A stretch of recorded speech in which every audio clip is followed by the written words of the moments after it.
we on. Oh. Okay. Damn, it's cold in here. Where can I put this? Remind me that's there. Just sort of kick it over.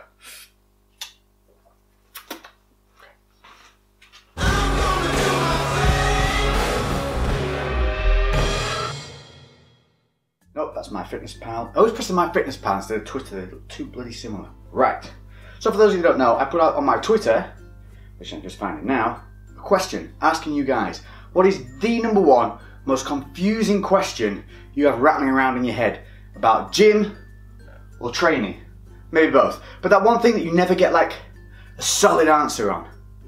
That's what I want you to ask me, and I'm going to do my best to answer them so that you have that definitive go-to answer. And you get so many conflicting answers. So you get bored, you just give up, and you go play CrossFit. Yorkshire. Come on. Boom. So there it is. What is the most confusing thing about your gym or training? If you're not following me on Twitter, I am now making a way bigger effort to be on there because it's a real nice direct link, and it's underutilized, and I think Twitter's coming back a little bit more now as well. It had a bit of a dip, and now it's coming back. So yeah, Twitter's where you can get me, so that's cool. So follow me if you haven't. We have like 70 odd questions here, so I'm not going to be able to answer all of those. We'll smash through them as best and quick as I can. I'll be as accurate, and I'll try not to waffle too much, but if I get something that kind of catches my passion on something, I will go into it a little bit deeper, just because I feel that's the only way you can learn, is if I give you the smallest amount of information I can that still gives you everything you need. Make sense? Cool, let's go. Question 1. It is from James. Why in 2017 do people still curl in the squat rack? I'll tell you why. Because the squat rack is a bloody good place to actually do curls. Because the bar sits at a perfect height. You don't have to bend down and up and fuck around, getting the bar off the floor, tweaking out your lower back if you need to. You know, it's an inch movement and you're off that platform and you can curl and you can maximise that curling, and then boom, you can drop it straight down on that power rack or squat rack, whatever it is you're sat in doing it. I don't think it's that bad. I don't think it's that bad. The only time it's bad is if there's only one squat rack in your gym. Then don't do it, because chances are you're pissing someone off. But if there's like 2 or 3 squat racks, go ahead, go on that. But as soon as someone comes over and says, how much have you got left? Leave, okay? Do that person a favour, because you can go and curl anywhere in the gym. They can't go and squat anywhere in the gym or deadlift, you know what I mean? So just gym etiquette. But that's why it's actually really good. Actually, I've been guilty of that for many a month. But now I want to do it again. Everybody blame James. Go tweet him. Question 2. Noah asks, are BCAAs essential, worth it? Question mark. Good question. I have covered this before, but it's a common one, so we'll hit it again. BCAAs, here's the rules. You need them, cutting. You don't need them, bulking. You can use them when you're feeling run down. Here's why. When you're in a surplus, when you're lean gaining, forget I said bulk. Bulk's bad. We're going to do a whole new video on that after this one. Don't get fat. Step away from the burger. So when you're in a lean gain phase, you're giving it more than it needs to maintain where it is at now. So everything should be in a surplus. It is deficient in nothing should your diet be structured and decent and good as it should be. Calculated macros should carry on through that gaining phase. Thus, you do not need BCAAs because all your branched chain aminos should be covered through a good varied diet. There should be enough in there to cover it. Putting them in, is it a waste of time? No. It's not a waste of time. Do you need to do it? No. When do you do it? When you are dieting. Here's why. When you're dieting, you're in a deficit. No matter how good and calculated that deficit is, you are still in a deficit. Yet your training should be the same. So you're still putting your body through that same rigmarole as you would be when you're in a maintenance or a gaining phase, but you're doing it when the body hasn't got enough going in to cover all of its bases. What that means is we can also fall a little bit down on things that help support the body, like the immune system, and that's where aminos come in. The immune system is supported by amino acids as well. We want to keep that supported, because if you get sick, you're going to lose time, and time is our friend. Time is what gives us gains. Time and consistency is what helps keep us chugging forward. Keeping aminos in while you're dieting is going to help maintain that immune system and aid recovery. Plus, if you put other things in there like L-glutamine, it's going to help with a bit of digestion. Yes, when you're dieting. No, when you're gaining. Maybe when you're in maintenance if you're feeling a bit run down. Or if there's a flu going around the office or your workplace or whatever, smash them in then just to try and maybe avoid it. I've been sick for the last week. I had to take like 4 or 5 days off. I went back to the gym for 2 days. I had to take another 3 days off because it just set me back. So it just sucks. I'm back in today, so it's all good. Question 3 from Shane Rice. Cool name. Not quite a superhero name, but you could be a force to be reckoned with in the microwaving world. New Mega Rice by Shane Rice. The same rice you've always eaten, just 20 seconds faster. Shane Rice. Super fast. I had too much caffeine. It's got to be the whole confusion of whether to count your rice calories cooked or uncooked. So Shane Rice asking about rice. So I'm going to use rice. Okay, here's the problem. If you're cooking in mass, which most folks do, whether you're calculating macros or not, that's the easiest way to do things because you can cook your entire day's worth of rice, like carbohydrate level of rice that you want to use. So say you want to use 100 grams of carb in rice, you'd weigh out 100 grams of carb in dried rice. You would then know that's set. Log it, 100 grams dry rice, done. And as long as you eat that through the day, you're sweet because it's going in your system. It doesn't matter when. We know that. It's bullshit. Timings are all bullshit when it comes to the main end goal. Timings are great for keeping hunger at bay and keeping you mental alert and everything. But if we're looking at things in just a simplistic black and white, then really timings don't matter for the end goal, but they matter in terms of sanity and blah blah blah. The problem comes is if you've cooked a load of rice and then you don't eat it in that one day and you're eating it in the following day, so you're cooking a batch that's going to cover for 3 days, you're going to have to weigh that cooked because you can't break that rice up into set portions again after cooking it to know exactly what you've got left over. Does that make sense? It just becomes a whole mathematical clusterfuck. It's just not worth the hassle. So if you're cooking rice or the carbs that are going to go into the next day, cook it, then weigh it. If you're just making it for that day, dry weight is perfect. Don't worry too much though. As long as you cook it, it's not undercooked, and then as long as you drain it and rinse it properly, it's not going to matter too much. If that rice has been in there more than 48 hours, it's looking a little bit dry, or even past whatever it is, potato even, put some more water in over it, mix it back through, and then microwave it, and it'll be fine. It'll fluff straight back up. Microwaves only heat the water molecules, so single day, dry weight, more than 1 day, cook weight. Numbers, maths, just always makes your brain hurt. Question 4. How much cardio to do when your diet is good, but the pounds are being stubborn? Okay, here we come. Hand gestures aplenty. So you made a statement there that you said your diet is good and you think the cardio's wrong. My first point of call would be your diet is pretty much the sole source of your progressional ability. Like, you can completely strip down doing no cardio, controlling your diet. So that lets us know that that is the fundamental factor in your weight loss. So to say your diet is good and assuming it's perfect is your first point of error. Never assume your diet is perfect. Go back and look at it. Are you weighing your food? Are you doing macros? Is it calculated? Is it managed correctly? If it's not, those are steps you should take immediately. If it is, and then you know you're being consistent, cool, let's take a look at the cardio. My advice would be when you're first starting off with cardio would be to hit around about 300 calories per week to start with. Start low. What you don't want to do is just go, I want to lose some weight, here's all my ideas, and because what that's going to do is empty out the bag. You're going to throw everything at your body, it's going to get overloaded, it's going to plateau out, but it's plateauing out at your already max level. So you've got nowhere to go with it but to extremes, and that's going to suck balls. So everything you want to do is you want to increment things in slowly and controlled. Don't rush it. Diets are not 8 weeks long. They're not 10 weeks long. They're more like 20 weeks. Sometimes you can do a super slow 3-4 month cut. Super slow. Super slow.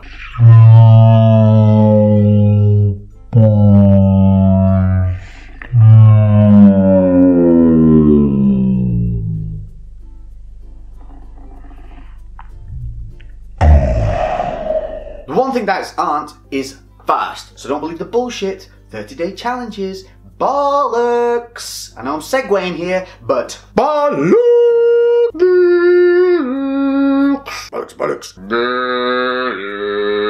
Bollocks. calories. The reason you see a lot of success from crash dieting is because, one, the bodies are put under shock that they're not used to and they respond, but you keep doing it time to time, you will get a negative rebound. Guaranteed. That's why yo-yo dieters get fatter over time and never actually stay successful. The same in a lot of these pictures of people that you're seeing, they know exactly what they're doing, like in terms of training, so they're busting their ass in the training. The diet's just not really that monitored enough for them to not be overeating. Then all of a sudden they're given a structure in the body that the body's been waiting for, and it just goes, yes! So they see a lot of progression in a short amount of time, simply because the body's being held, it has been held back by the lack of consistent diet. The moment it's given consistency, it just snaps in. So it's kind of like a false positive, because they're already kind of there. It's just, they had that one point of error that they weren't quite correcting, and they correct it and bam. Whereas most normal people don't just have a single point of error. There's lots of things all going on at once, okay? So just please don't believe the bullshit, okay?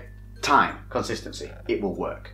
Nobody's immune from it. So the cardio, back to the cardio. Segue. What you want to be doing is starting about 300 calories. You want to be doing a minimum of 100 calories per session. So that would be 3 sessions per week of 100 calories. You want to be doing that after training, in my opinion. If you want to pick a point, do it after training, when the blood lipids are higher. Make much difference, but if you have to pick one, that, okay, cool. Plus, make sure the cardio you're doing isn't this. Beep. Wow, feel the burn. I'm walking. Beep. On an incline. I got to do about 2 hours of this to get my 300. Do some cardio that pushes you. Do some cardio that makes you utilize your functional purpose.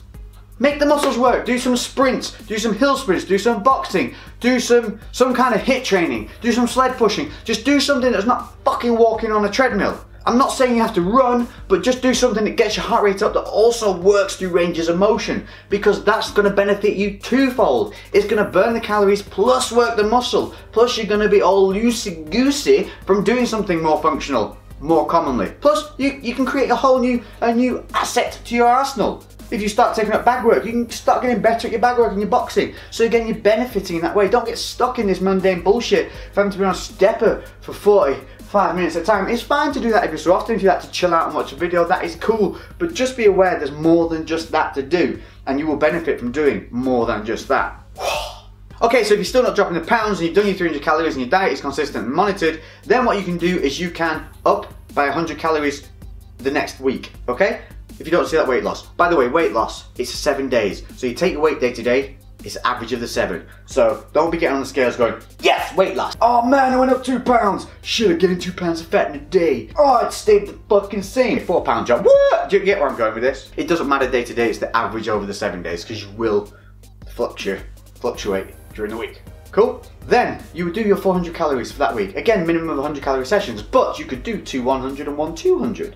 On the 200 one, you could do something a bit more fun. So you could do the stepper for the 100s, and that 200 one, do some sled pushes, do something, you know what I mean? Then if the weight drops, then that's great. You keep everything the same. You only change if the weight plateaus for around about 10 days. So don't worry about one plateau. Maybe give it a couple more days, see if the weight starts to come down a little bit. If it shows no sign, then you can change it up. But don't panic straight off the bat. The body will have sticking points. The body will have plateau points. Some plateau points, maybe because you've actually gain some lean mass because you started doing something new, stabilizing muscles that weren't being worked are now getting worked, ranges of motion are getting used that weren't being used, so you get a little bit of a spike. So don't always look at the scale as being the almighty God and being of your success, okay? It's about the mirror, it's about your measurements, and it's about the scale in a way of monitoring. We don't really give a fuck what that number is.